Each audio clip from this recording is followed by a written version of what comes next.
Hi, welcome to the full stack development with Angular 8 and Spring Boot. Please watch previous video before proceeding this. So the step 5 is to create a model class for cart item using the Angular CLI. So we're going to create a cart item model class using the Angular CLI, and here is the command for that. ng g for generate class and the cart item. So we're going to keep all the model class in a dedicated folder common. This is going to generate all the necessary file, the spec file and the TS file. And the next step is to define the fields and constructor inside the cart item. So inside the cart item model class, we're going to define the fields like ID, name, image URL, unit price and quantity.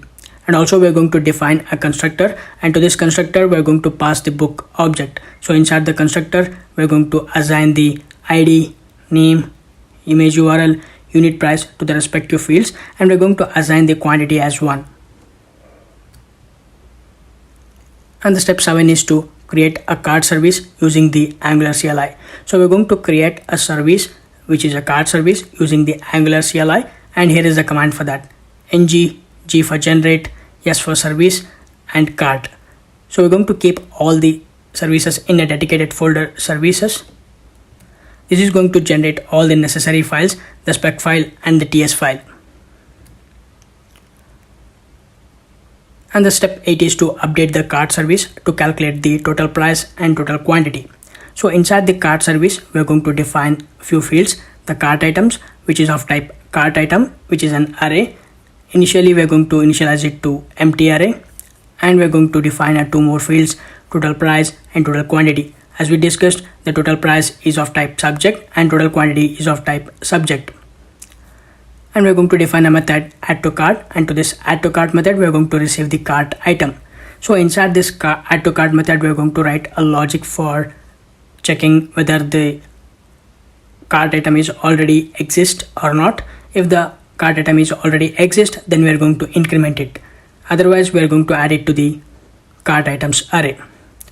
So first we're going to check the cart items length. If it is greater than 0, then we're going to loop through the cart items, and then we're going to find the existing cart item. If the existing cart item we are checking for not equal to undefined, then we're going to add it to the already existing cart. So then we're going to check the if already existing cart. If it is a true, then we are going to increment the quantity. Otherwise we are going to add it to the cart items. Finally, we're going to calculate the total price and total quantity. So we're going to call this helper method. So inside this helper method, we're going to calculate the total price and total quantity. Finally, we're going to call next method. This is very important. So we're going to call a next method, and this next method is nothing but publishing the events. So we have defined this total price and total quantity as subject.